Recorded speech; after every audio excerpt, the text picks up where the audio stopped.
Bismillahirrahmanirrahim. Assalamualaikum warahmatullahi wabarakatuh. Alhamdulillahil wahidil qahhar, al-azizil ghaffar, mukawwirul laili 'alan nahar, tadhkiratan liulil qulubi wal absar. Asyhadu an la ilaha illallah wa asyhadu anna Muhammadan 'abduhu wa rasuluh. Allahumma salli wa sallim wa barik ala nabiyyina Muhammad wa ala alihi wa ashabihi ajma'in, amma ba'd. Allahumma iftah qulubana wa alhimna rushdana wahdina ila siratikal mustaqim. Jamaah rahimakumullah. Alhamdulillah kita bertemu kembali pada malam hari ini untuk mengkaji beberapa hukum fikih dalam Islam.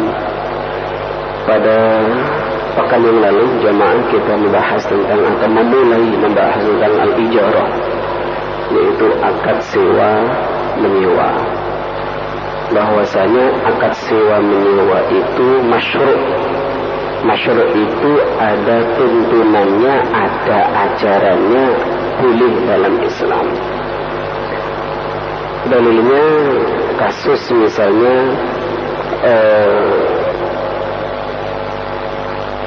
menggaji, kasus menyusui, persusuan, menyusui anak dari orang lain, itu boleh mendapatkan upah atau gaji.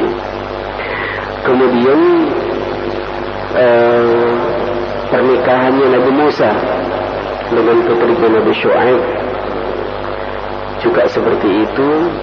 Kemudian beberapa hadis Rasulullah SAW, Nabi pernah mengupah Abdullah bin Uraiqid sebagai penunjuk jalan pada saat hijrah ke Madinah.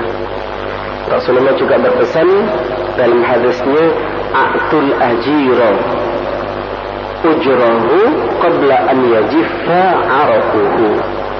Berilah upah orang yang kamu suruh bekerja qabla an yajifa urquhu, sebelum keringatnya kering, ya. Dalam hadis Imam Bukhari dan Imam Muslim, Ibnu Abbas meriwayatkan anna Nabiy sallallahu alaihi wasallam qala ihtajim wa a'til hijama ajrahu. Berbekamlah dan berilah tukang bekam itu upahnya. Berarti boleh kita menyewa atau mengupah tukang bekam dan kita gaji atau kita kasih upah asal atas tindakannya atau kerjaannya. Sekarang hikmatu masyru'iyyatiha. Apa hikmah disyariatkannya ajaran atau transaksi sewa menyewa ini? Qad syara'at al-ijaratu al-hajatin nasi ilaiha. Disyariatkannya transaksi sewa menyewa itu karena kebutuhan manusia, kebutuhan kita. Jadi alangkah susahnya kalau misalnya transaksi sewa menyewa itu enggak ada. Berarti enggak ada kos-kosan, tidak ada rumah yang dikontrakkan, tidak ada angkot. Ya, angkot itu kan kita menyewa. Tidak ada lem, tidak ada bis, kono kereta api dan seterusnya. Fahum yahtajuna illa duwari lisukna wa yahtaju ba'duhum li khidmati ba'din. Orang itu butuh menyewa rumah, butuh yang lain. Wa yahtajuna ila dawabil rukubi wal haml. Orang itu juga butuh kendaraan, butuh yang bisa mengangkut barangnya, al-haml. Wa yahtajuna ila al-ardi rizra'a, butuh juga tanah untuk ditanami. Berarti boleh menyewa tambak, boleh menyewa sawah, boleh menyewa kebun, ya.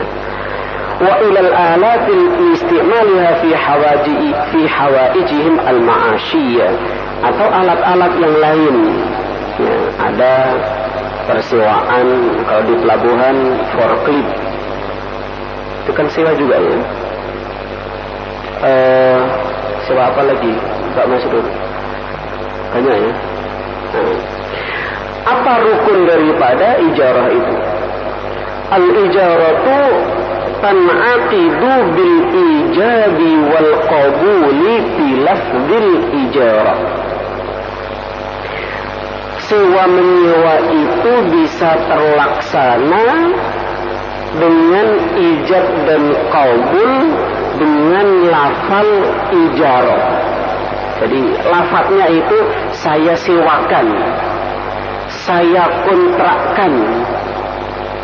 Jadi kalau misalnya ada yang menempati rumah gonono sakarmu, itu bukan akad sewa.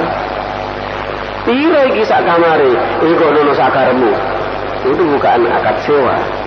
Jadi kalau akad sewa itu ada ijab, ada qabul. Rumah ini saya kontrakkan 10 juta setahun. Kata yang kontrak, wis ini wae, tak tawar 8 juta wae, boleh enggak? Wis tambah titik lah. Tengah-tengah 9 wis. Aku ngalah 1 juta, sampean ngalah 1 juta. Songo. Oke, deal. Nah, itu ijab dan qabul. Ijabnya sewa gitu. Ya, sewa. Nah, apakah dengan bahasa sewa atau bahasa yang lain, jelas maknanya makna menyewa, bukan makna gratisan. Apa syarat-syarat orang yang melakukan transaksi itu? Yushtaratu fi kulli minal aqidaini al-ahliyah bi an yakuna kullun minhuma aqilan mumayyizan. Syarat bagi orang yang melakukan transaksi ijarah itu adalah yang pertama ahliyah.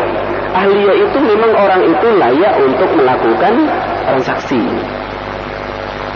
Aqilan berakal.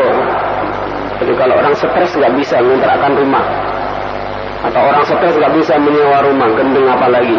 Mumayyizan, mumayyiz itu ya, mumayyiz ya.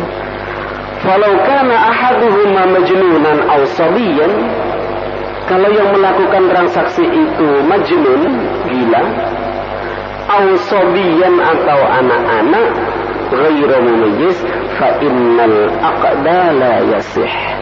Akadnya tidak sah kalau yang nyewa itu orang gila, atau yang menyewakan itu orang gila, atau anak-anak yang melakukan transaksi.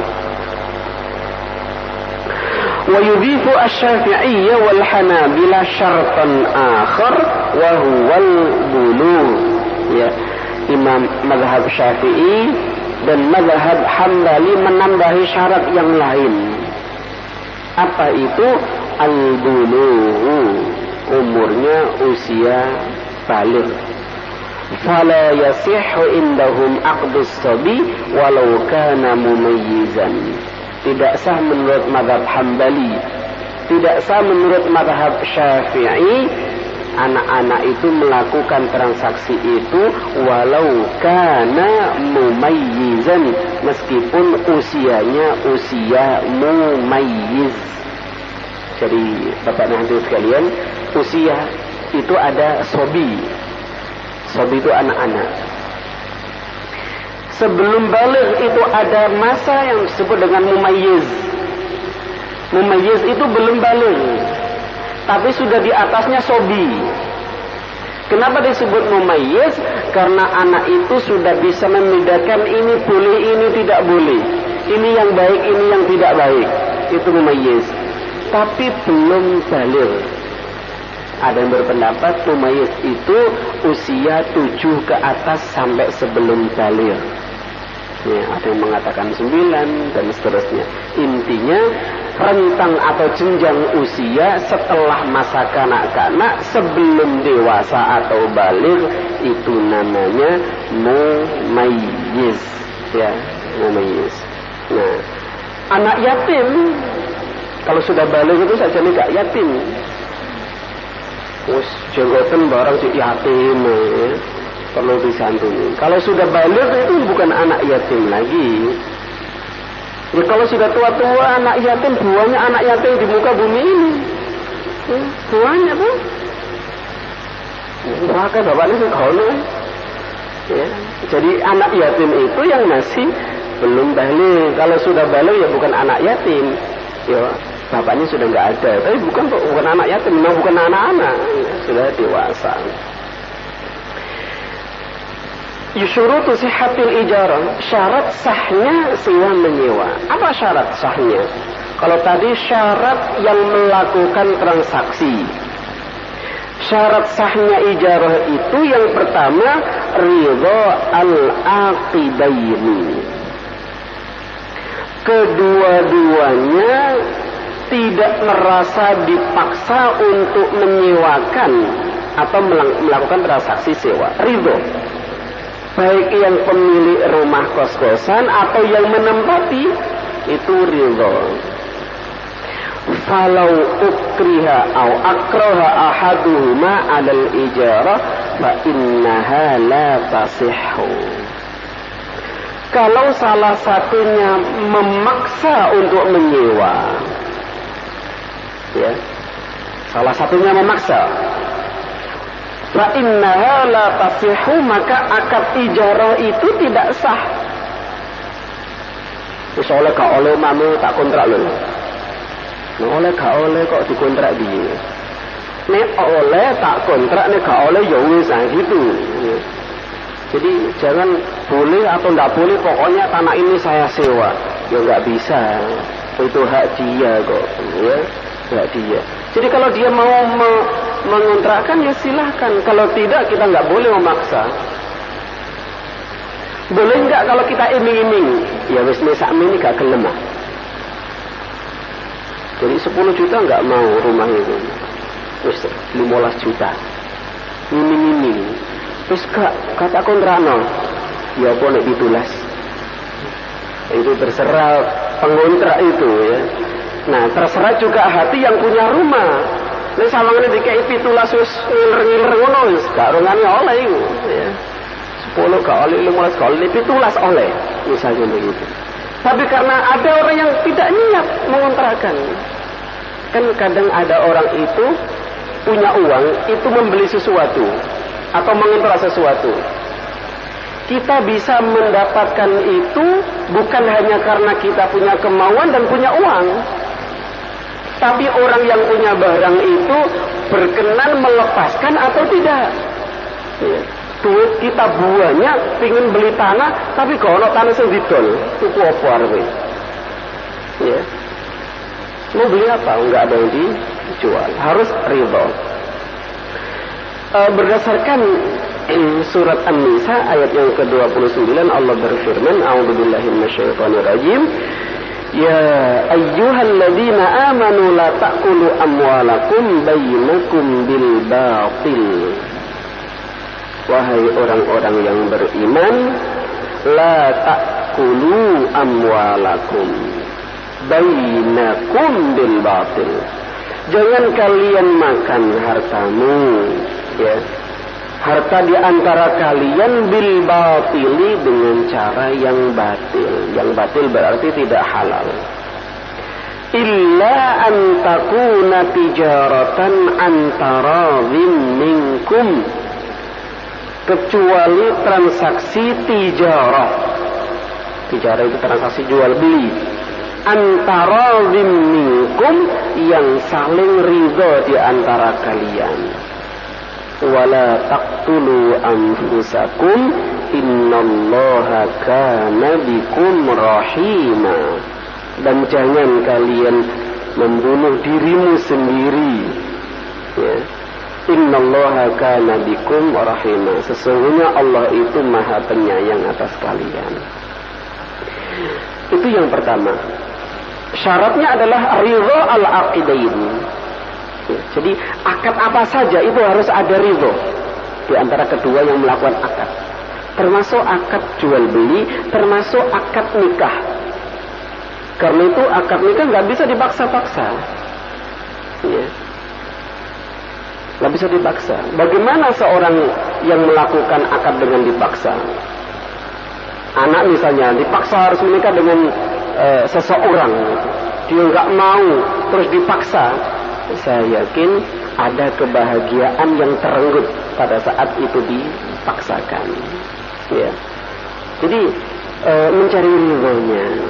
Bagaimana caranya terserah sampean. Apakah ditunjukkan kebaikan calon suaminya atau calon istrinya, ya, supaya dia itu ridho. Tapi kalau dipaksa, wah ini jangan, berbahaya. Karena ada seorang wanita yang dipaksa orang tuanya menikah, akhirnya menikah gitu. Tapi setelah itu lapor ke Nabi, ya Rasulullah, saya saja nggak seneng karo iku ini. Tapi saya dipaksa oleh orang tua saya gitu. Kata Nabi, terus maumu apa?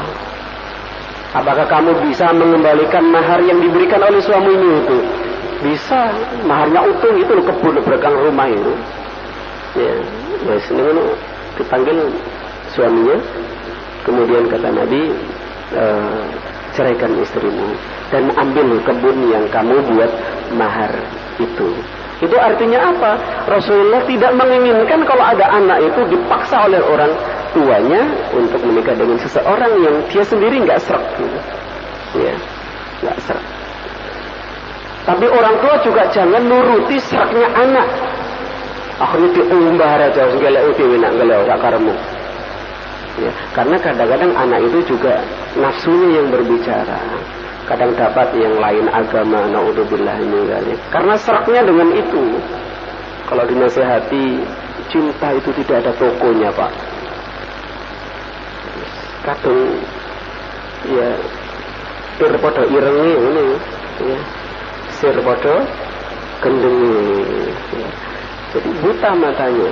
Dibilangin harus seakidah, seiman, sama-sama solih atau sama-sama baiknya misalnya. Tapi kalau kita tidak mengarahkan, ya anak kita akan lepas. Ya. Jadi tetap harus mereka ridho, dan kita juga tidak boleh begitu saja melepas gala odewe sakarepmu gitu. Yang kedua, syarat sahnya ijarah itu adalah ma'rifatul manfa'ah al-ma'qud 'alaiha, ma'rifatan tammatan tamna'u minal munaza'ah. Orang yang melakukan transaksi, terutama yang menyewa, harus mengerti barang yang disewa dengan pengetahuan yang utuh. Misalnya tadi saya kasih contoh nyewa rumah. Tidak bisa sampean hanya lewat depan rumah, seret, ikut tahu mai. Iya, wis aku seneng. Iya nih ana jedinge. Ya. Ternyata kalau jedinge, arep menatis nanti sampean. Enggak harap api. Ya, catnya baru. Tapi ternyata belakangnya enggak ada kamar kecilnya. Ikut api, cat-catan hijau, iya. Wis seneng aku. Ono plafone jerone. Itu berarti makrifahnya tidak tamah. Terus bagaimana? Ya sampean buka, ndi aku tak ndelok jerone. Diperiksa. Oh iya, kamar telu. Plafonnya sudah. Lampunya gimana? Lampunya beres, insya Allah nyala. Coba sampean petek, tek. Oh iya. Kamar mandinya, oh itu ya. Dapurnya di sana. Oke. Kalau jemur bagaimana? Oh, jemur ada di lopeng misalnya. Tahu semuanya, kemudian ya wis akad. Jadi tidak boleh kita hanya transaksi, terus aku percaya sampean ae. Ya. Aku percaya sampean ae. Kenapa kita nggak mengetahui ma'rifat tamah? Sehingga nanti kita bisa kecewa gitu. Ya. Sewa apa saja? Bisa ruko, bisa rumah, bisa mungkin kendaraan. Kendaraannya sampean delok. Aku sewa mobil apa? Pokoknya mobil. Ya, oh digelak nama mobil tua, mogok. Kan nggak mantap kan? Nah, jadi harus ma'rifat sama. Ma'rifatun tamatun tamna'u minal munaza'ah. Pengetahuan yang utuh itu bisa menghindarkan antara yang menyewa dengan yang punya barang dari munaza'ah. Munaza'ah itu ya ayel-ayelan, ya. berantem dan seterusnya. Wal ma'rifatul lati tamna'ul munaza'ah tatimmu bi musyahadatil aini allati yuradu istijaruha. Bagaimana kita bisa mendapatkan ma'rifat tammah itu? Caranya adalah bi musyahadatil aini, ya, dengan melihat barangnya.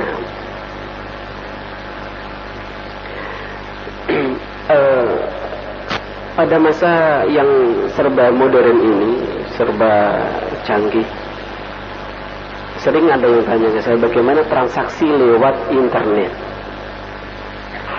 Ya, transaksi lewat internet. Transaksi lewat seperti itu tidak pernah dilakukan oleh Nabi, jelas. Ya. Ketika tidak ada unsur horornya, sesungguhnya tidak ada masalah. Muamalah itu kalau tidak ada unsur horornya itu jadi masalah. Meskipun Nabi tidak pernah melakukan transaksi, tapi kalau tidak ada unsur horor, tidak ada unsur penipuan dan seterusnya, itu nggak jadi masalah, boleh gitu. Sesuatu yang boleh.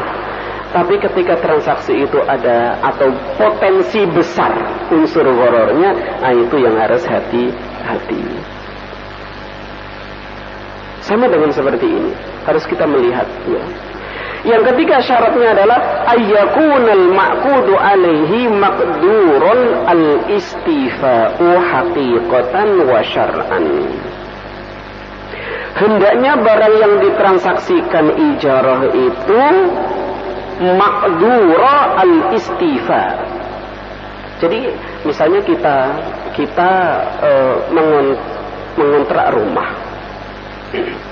Apa yang bisa kita manfaatkan dari rumah itu? Kita tempati untuk tinggal. Berarti rumah itu tidak bocor, ya.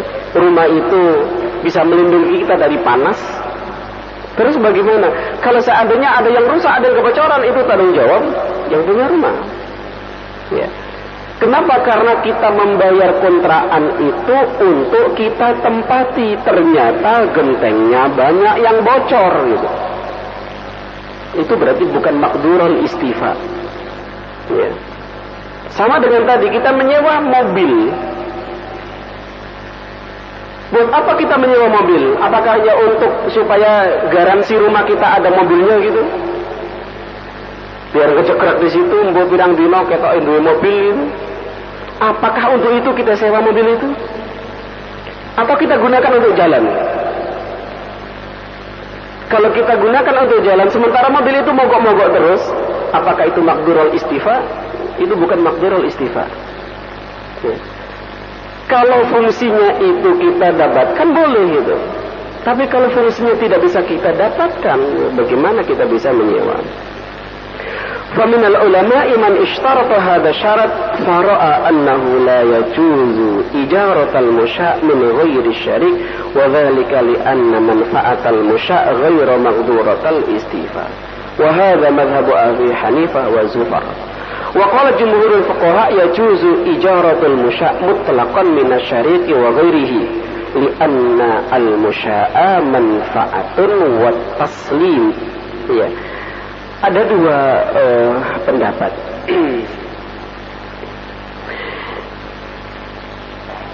Imam Abu Hanifah dan Zufar berdasarkan syarat ini, maka dia mengatakan tidak boleh menyewakan al-musya'u min ghairi sariq. Al-musya' itu artinya lahan yang luas, yang nggak jelas pemanfaatannya apa. Ya. Wa qala jumhur al-fuqaha, jumhur fuqaha berpendapat yajuzu al-ijaratul musya' mutlaqan. Ya, diperbolehkan secara mutlak. Karena orang ketika mau menyewa lahan seluas itu pasti ada niatan untuk apa? Apakah untuk gudang? Apakah untuk naruh barang-barang dia? Apakah untuk parkir mobilnya dan seterusnya. Yang keempat, al-qudratu ala taslimil ain, mampu menyerahkan barang yang ditransaksikan itu. Ya kayak tadi misalnya, makanya sewa barang yang masih menjadi hak orang lain itu tidak dibolehkan. Ya, transaksi kadang-kadang ini masih banyak terjadi di desa. Jadi tambak yang masih dikontrak orang, belum habis kontrakannya, itu sudah ditawarkan kepada orang lain. Ya, sekurang 2 tahun itu sudah ada yang neleti, ada yang yang nanti kalau sudah keluar aku yang kontrak. Pada saat transaksi itu belum berhak untuk digantikan ke orang lain. Ya. Nah ini masalah. Karena pada saat transaksi tidak mampu menyerahkan barang yang ingin disewa. Fala yasihu ta'jiru babatin syaridah. Karena itu dalam buku ini tulis tidak boleh menyewakan binatang yang lepas. Unta misalnya ucul disewakan. Siapa yang nyewa unta untuk mengangkut barangnya? Ini untamu ucul jan. Masa unta ucul disewakan? Ya. Kenapa? Karena nggak mampu menyerahkan gitu. Wala ma'subun wala la yuqdaru ala intiza'ihi li adamil qudrah ala taslim walal ardu lizar'i la tanbutu awdabatun lil hamal. Atau tadi tanah yang masih dihai oleh orang, ya, disewa oleh orang tapi sudah disewakan lagi. Yang kelima syaratnya antakunal manfaatu mubaha. Manfaat yang diambil dari transaksi sewa menyewa itu manfaat yang mubah, la muharramatun wala wajibah, bukan manfaat yang mengandung unsur haram dan juga manfaat yang mengandung satu kewajiban. Fala tasihul ijara ala ma'asi. Karena itu tidak boleh menyewakan sesuatu untuk sarana maksiat. Kenapa? Li'annal ma'siyata yajibu ijtinabuha. Karena kemaksiatan itu harus dijauhi gitu. Faman istajara rajulan liyaqtula rajulan dzulma, ya, aw rajulan liyahmila lahul khamra, maka barang siapa yang menyewa orang untuk membunuh orang lain karena satu kezaliman, nah itu tidak boleh. Atau menyewa orang untuk membawakan khamr, ya berarti pegawai-pegawai yang bagian ceklek itu orang-orang lah, ya. Atau kalau dalam perjudian biasanya yang bagian apa itu namanya? Gak ngerti aku bahasa apa Pak. Ucut, nah bagian ucut kan ada tuh, ya bagian ucut dewi, yang bagian main dewi itu tuh. Langsung gini tuh kawan ya. Kenapa? Karena muharram. Wa kadzalika la yahillu hilwanul kahil wal arraf. Juga tidak boleh kita itu menyewa jasa daripada dukun atau tukang arraf, ya, paranormal. Wis sampeyan iso nemokno dhuwitku sing ilang tak burai sakmene, gak boleh. Kenapa? Itu muharram. Kahin, dukun atau paranormal itu muharram. Atau misalnya kita menyewakan tanah kita dan kita tahu bahwasanya tanah kita itu digunakan untuk transaksi yang haram. Kita tidak boleh menyewakan ruko yang kita miliki, kita tahu di situ akan dibuat diskotik misalnya. Nah, sampean takoni, sampean ada penyewa ruko saya buat apa? Kanggo diskotik. Nah, lantai atas itu kanggo pijetan, apa? Ya. Nah, itu enggak boleh. Meskipun barangkali dia menawarkan harga yang tinggi. Misalnya tidak ada yang berani menawar 150 juta misalnya. Tapi orang itu setahun berani 150 juta. jangan dilepaskan. Meskipun dia menawarkan harta yang melimpah. Nanti kita dapat uang banyak, tapi kita punya andil dalam menyebarkan kemaksiatan. Akhirnya harta yang banyak itu tidak barokah.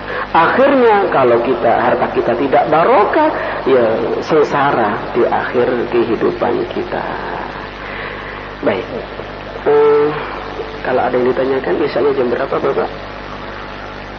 Silakan, mic-nya di tengah depan. Pak Masrur.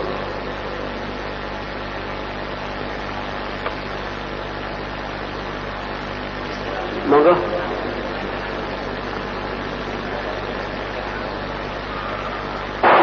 Astagfirullahaladzim. Oh iya, pertanyaan sing satu bulan juga ya.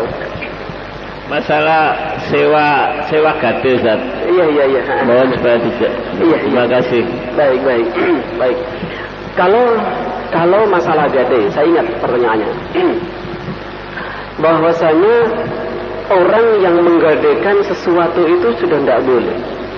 Tidak boleh memanfaatkan sesuatu itu. Kalau kita menggadekan TV di pegadaian, pegadaian tidak berhak untuk menggunakan TV yang kita gadekan. Ya. Jadi akad yang sampeyan ceritakan dulu itu dari awal sudah nggak beres. Ya, nggak beres. Belum lagi ada unsur ribanya di situ. Bagaimana ribanya? Dia meminjam uang 50 juta. Ya toh? Kemudian dikasih kesempatan kemudian yang punya sawah yang meminjam duit 50 juta masih menggarap sawah dia sendiri, tapi hasilnya dibagi dengan yang meminjam. Jadi, sementara uang 50 juta itu nanti juga kembali utuh. Nah, ini berarti riba. Iya. Intinya kan dia meminjamkan uang 50 juta. Ya toh? Kemudian sebagai jaminannya sawah. Tapi sawah itu digarap oleh yang meminjam uang. Kemudian bagian hasilnya dikasihkan kepada yang punya uang 50 juta, dipotong ya, apakah kerjaannya atau sewanya. Intinya sawah tadi itu menghasilkan sesuatu. Ya. Kemudian hasilnya itu diberikan kepada orang yang meminjamkan 50 juta. Ya. Berarti uang 50 juta itu tambah tidak? Tambah. Nah, kata Nabi gimana?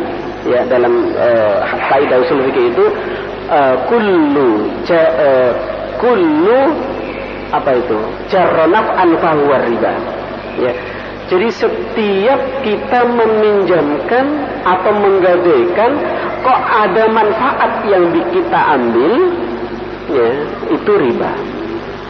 Berarti transaksinya pertama gadai, menggunakan barang yang digadaikan itu sudah salah. Ya, kemudian dia meminjamkan tapi mengambil sesuatu itu juga bermasalah. Jadi transaksinya itu haram. Ya, bahasa fikihnya tidak boleh. Ya.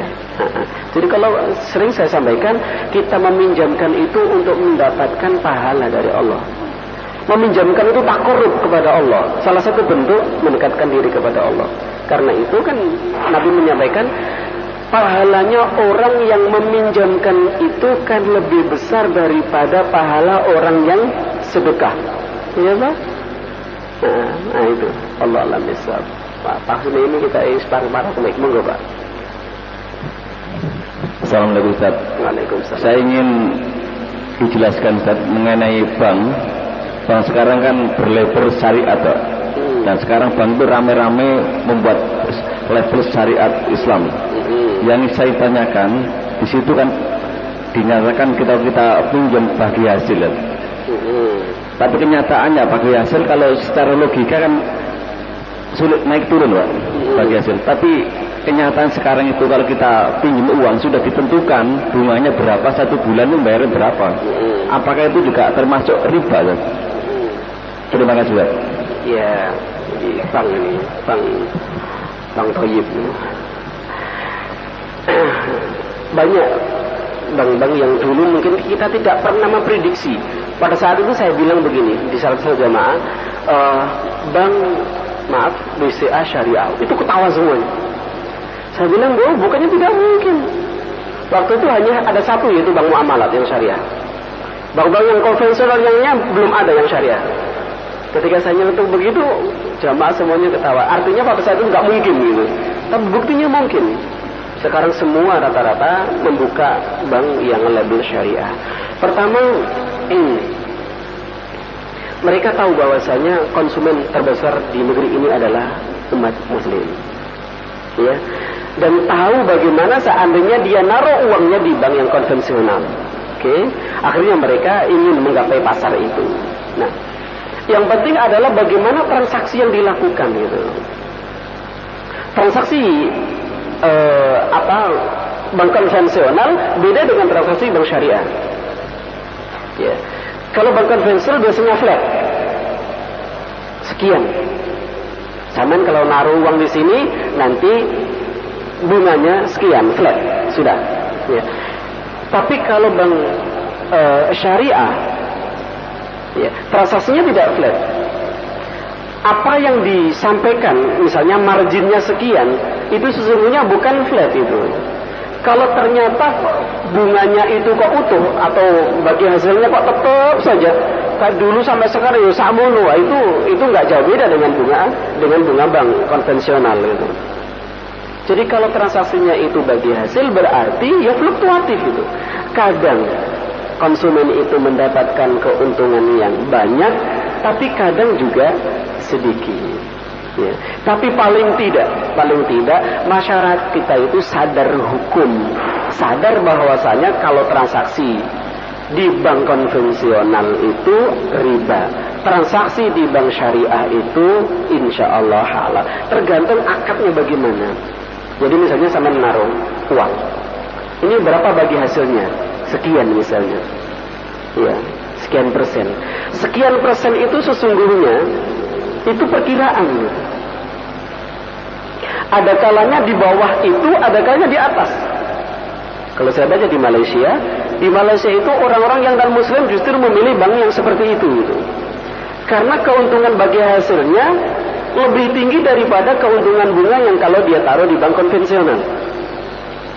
Ya, sehingga mereka kalau begitu lebih besar dengan ini gitu. Tapi kalau selisihnya atau sama bilang tadi bagi hasilnya segitu-gitu aja. Nah, ini kita curigai ini.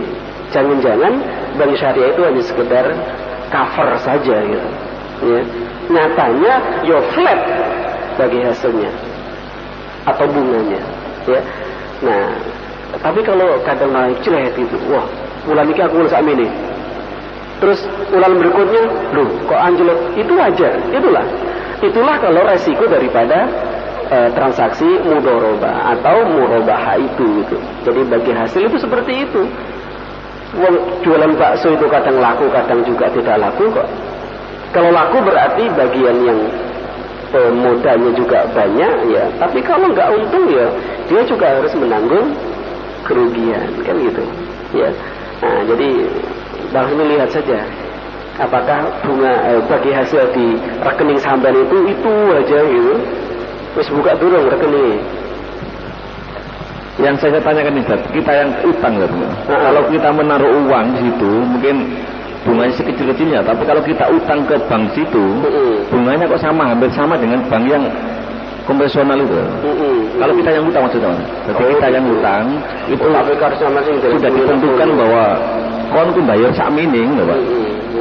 Sudah tentukan itu yang saya baca itu. Oh gitu, berarti bukan pemilik modal ya, tapi galai modal itu ya.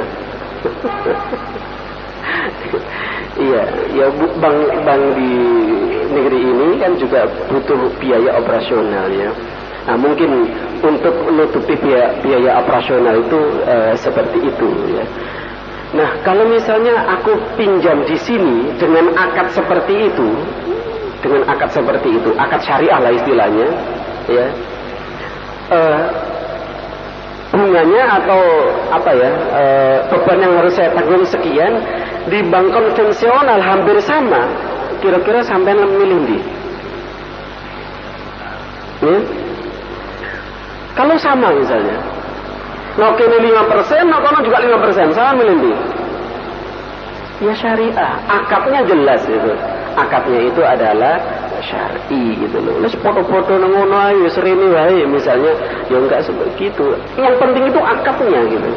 Jadi bukan persentase berapa di sini kena casnya, berapa di sana kena casnya. Tapi yang penting adalah akad yang kita lakukan itu. Ya. Wallahu a'lam bishawab. Sama wis utang sering kan namanya utang. Kok sampai ero kisaran marginnya berapa gitu ya. Tak pikir sampean boleh duit gampang. Tuh akeh yo tak silangi. Ada yang lain? Cukup Bapak? Cukup insyaallah. Kita akhiri dengan doa kafaratul majelis. Subhanakallahumma wa bihamdika asyhadu an la ilaha illa anta astaghfiruka wa atubu ilaik. Assalamualaikum warahmatullahi wabarakatuh.